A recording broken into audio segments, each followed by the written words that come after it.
Assalamualaikum warahmatullahi wabarakatuh. Perkenalkan, nama saya Irene Alyasifa dengan NIM 123101036 Prodi PGMI kelas 1E. Saya akan menyampaikan tentang sejarah peradaban Islam pada masa klasik. Nah, perkembangan peradaban Islam pada periode klasik dimulai dari masa Rasulullah hingga jatuhnya pemerintahan Bani Abbas di Baghdad.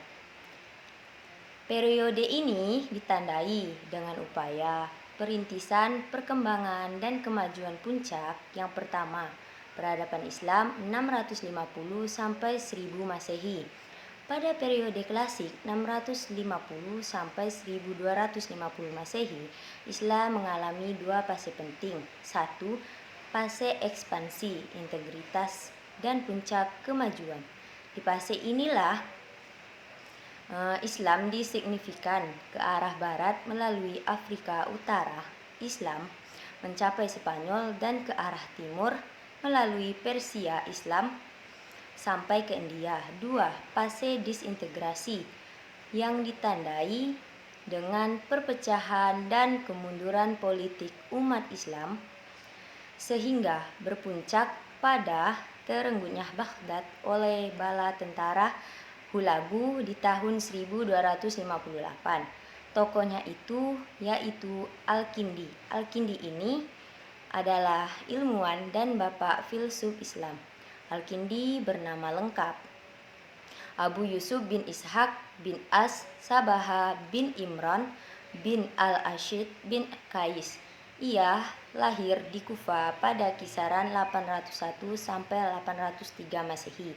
Ia dianggap sebagai pelopor filsafat Islam pertama, seorang filsuf yang membabat jalan untuk menjembatani agama dan filsafat. Meskipun lebih populer sebagai pelopor filsafat Islam, dalam realitanya Al-Kindi banyak mewariskan temuannya bagi perkembangan keilmuan yang termasuk dalam 50 lebih karya tulisnya.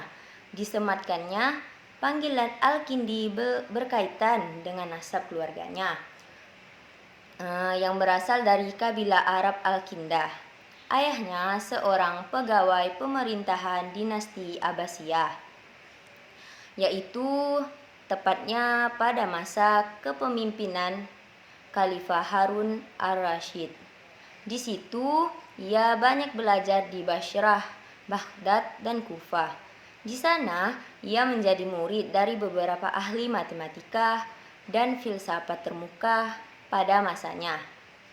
Nah, lahirnya Al-Kindi ini telah memecahkan stigma pada masa klasik bahwa orang Arab ini memiliki peradaban dan intelektual terbelakang. Tidak hanya di bidang filsafat, Al-Kindi juga banyak berkontribusi dalam berbagai bidang keilmuan, termasuk matematika, astronomi, fisika, kimia, geografi, dan kedokteran dan teknik mesin. Nah, menurut Al-Kindi, fungsi filsafat sesungguhnya itu bukan untuk menggugat kebenaran wahyu atau untuk menuntut keunggulan yang lancar atau menuntut persamaan dengan wahyu. Filsafat ini haruslah sama sekali tidak mengajukan tuntunan sebagai jalan tertinggi menuju kebenaran dan mau merendahkan dirinya sebagai penunjang bagi wahyu.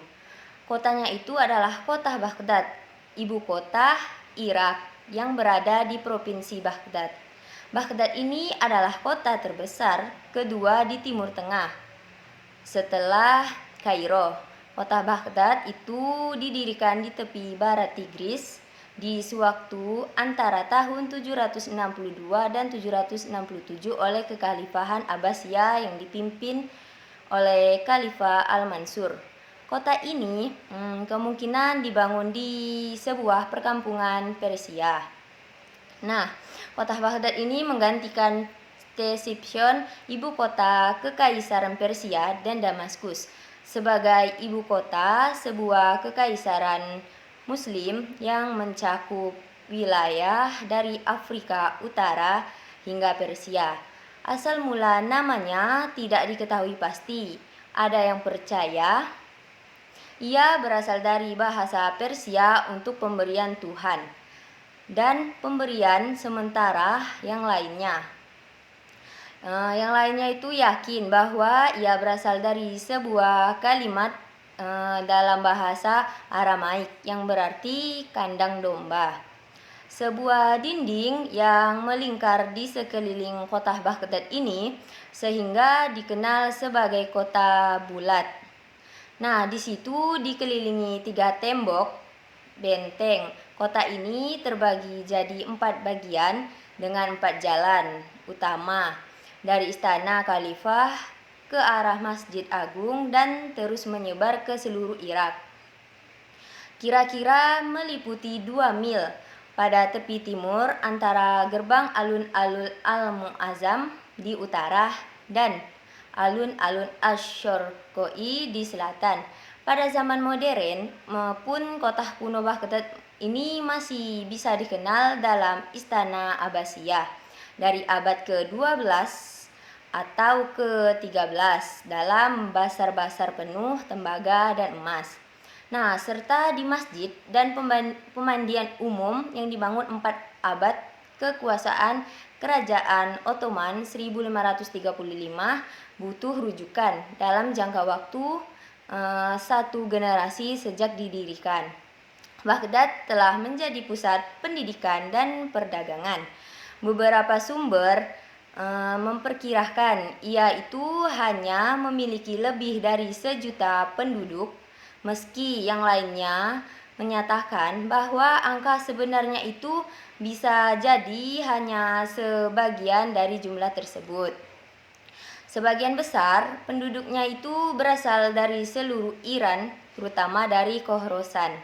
Banyak dari kisah-kisah dalam 1001 malam ini berlokasi di Baghdad pada periode ini yang disebut Madinat As-Salam, kota kedamaian oleh Syahrazad, dan mengisahkan pimpinannya yang paling dihormati Khalifah kelima yaitu Harun al-Rasyid. Kisah 1001 malam ini termasuk cerita Sinbad yang termasuk melambangkan kehebatan budaya Baghdad selama masa keemasannya sebagai pemimpin dunia Arab dan Islam yang diakui. Nah, pada Baghdad ke-8 dan ke-9, Baghdad itu dianggap sebagai kota terkaya di dunia. Terus para pedagang Tiongkok, India, Afrika Timur bertemu di Baghdad, bertukar benda-benda kebudayaan dan melambangkan Baghdad menjadi renaissance intelektual. Nah, Baghdad ini adalah salah satu dari kota terbesar dan paling kosmopolitan di dunia dan menjadi rumah bagi umat Muslim, Kristiani, Yahudi, dan penganut paganisme dari seluruh Tengah dan Asia Tengah. Karya-karya atau peninggalan Al-Kindi. 1. Filsafat.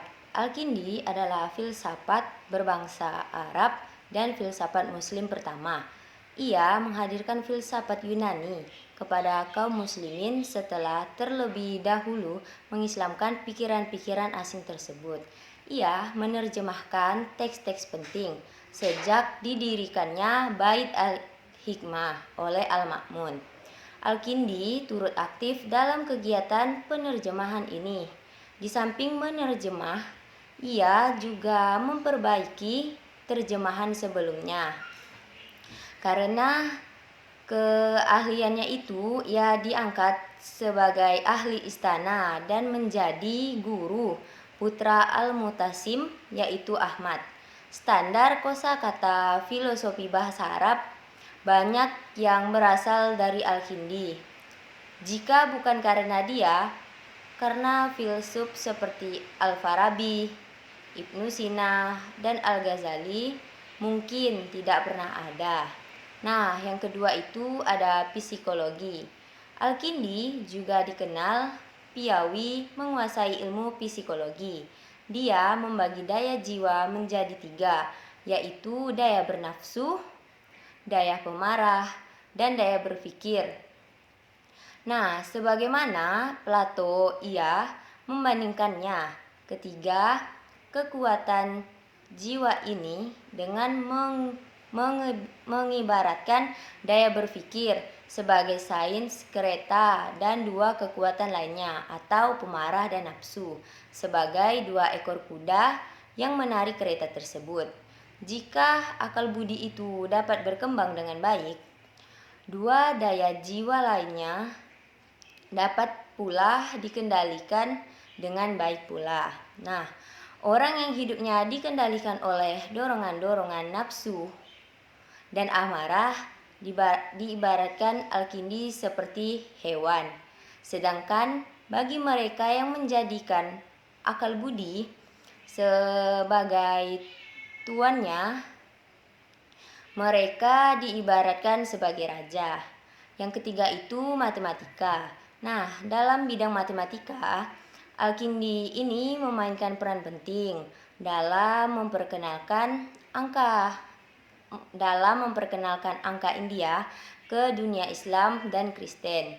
Nah, Al-Kindi ini adalah pelopor dalam pembacaan sandi, menggunakan keahlian matematikanya dan medis.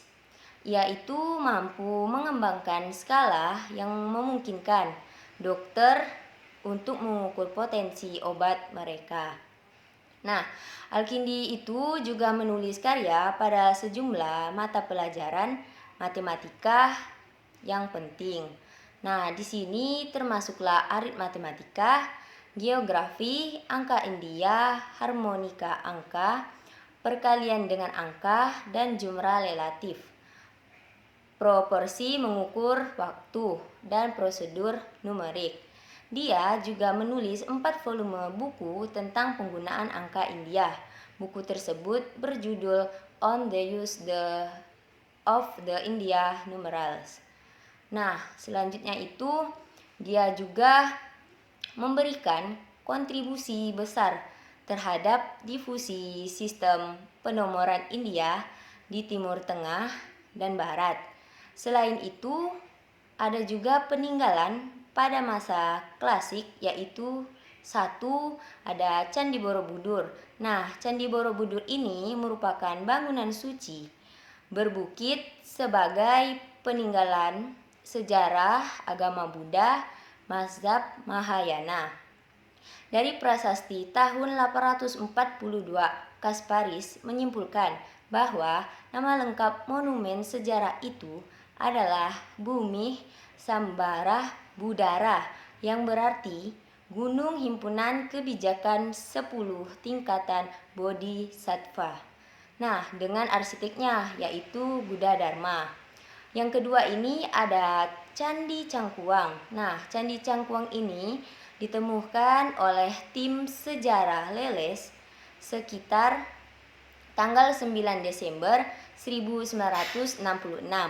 Awal ditemukannya batu yang merupakan fragmen ini dari sebuah candi dan makam kuno serta arca siwa yang telah rusak.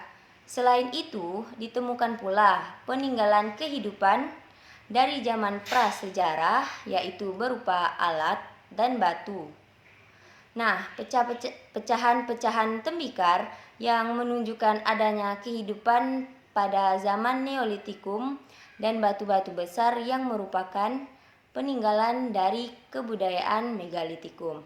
Ketiga itu ada Candi Mantuk. Nah, Candi Mantuk ini merupakan kompleks percandian yang ada di kawasan Kabupaten Bantul, Daerah Istimewa Yogyakarta. Nah, tidak seperti candi lain pada umumnya yang megah. Candi Mantuk ini lebih mengarah kepada situs kecil dan terdiri dari 3 bangunan kecil dengan pintu masuk berada di sebelah barat. Nah, Candi Mantuk ini ditemukan secara tidak sengaja pada Juli 1991 ketika penduduk sekitar itu mengadakan penurunan permukaan tanah ladang sawah, gunanya itu untuk memudahkan irigasi. Nah, mungkin hanya itu yang dapat saya sampaikan. Lebih dan kurangnya saya mohon maaf. Wassalamualaikum warahmatullahi wabarakatuh.